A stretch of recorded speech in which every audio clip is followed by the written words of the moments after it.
Bonjour tout le monde, aujourd'hui je vous fais une vidéo pour partager ma recette de tagine de crevettes à la sauce tomate. Donc dans un premier temps il faut décortiquer les crevettes. Pour ma part je décortique tout, même si je sais que je vais pas tout utiliser. Parce que là c'est une barquette de 50 à 65 pièces de crevettes, donc bien évidemment pour deux personnes on n'a pas besoin d'autant. Je sais que c'est très long, très ennuyant de décortiquer les crevettes, du coup moi ce que je fais c'est que je me pose sur une petite série ou une petite vidéo YouTube. Comme ça passe tout seul.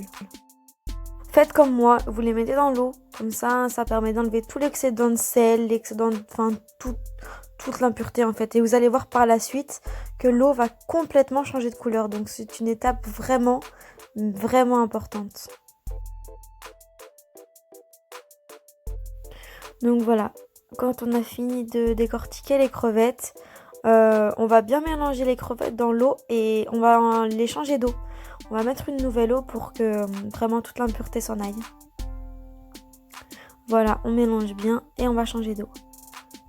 Alors la prochaine étape, ça va être de laver 3 tomates et de les couper en deux. Pour ensuite les râper la pulpe pour faire une sauce tomate.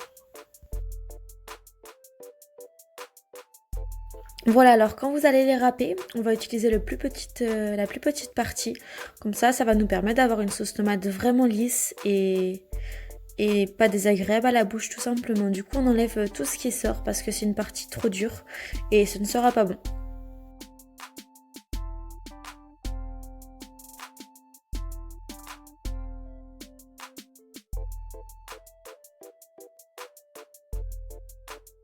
Voilà, donc après avoir râpé les 3 tomates, on va avoir besoin de 2 gousses d'ail que l'on va éplucher et ensuite râper également avec la plus petite partie.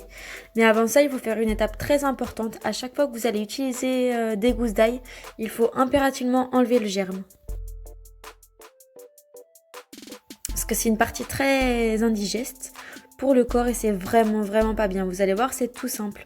On coupe la gousse d'ail en deux et à l'aide de la pointe du couteau, on soulève et ça l'enlève directement. Comme je vous le disais, on vient râper les gousses d'ail avec la même partie de la râpe que les tomates.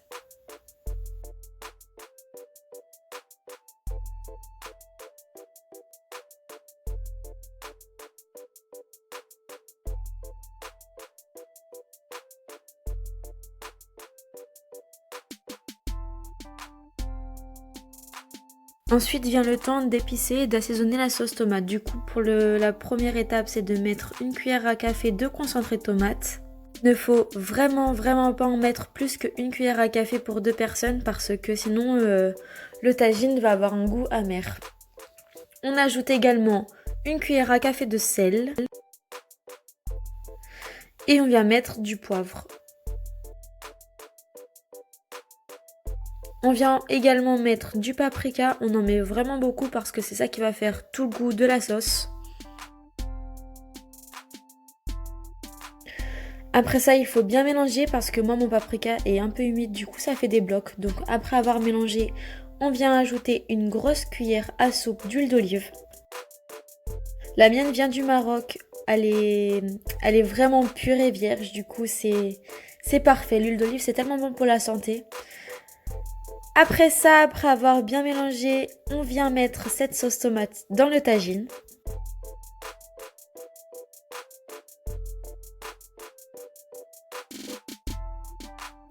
Lorsqu'on met cette sauce dans le tagine, il faut mettre le tagine à un feu minimum, le plus doux que vous pouvez, comme ça mettra certes plus de temps à cuire, mais ce sera vraiment meilleur.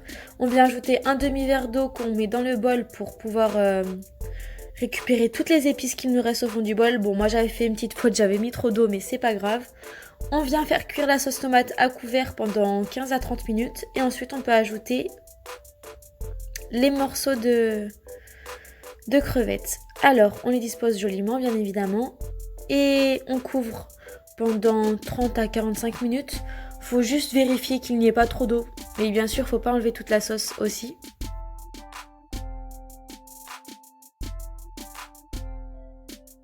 Voilà, on couvre et on met bien évidemment à feu très doux comme tout à l'heure.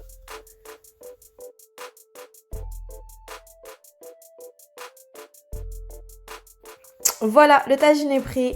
Nous l'avons dégusté avec du pain.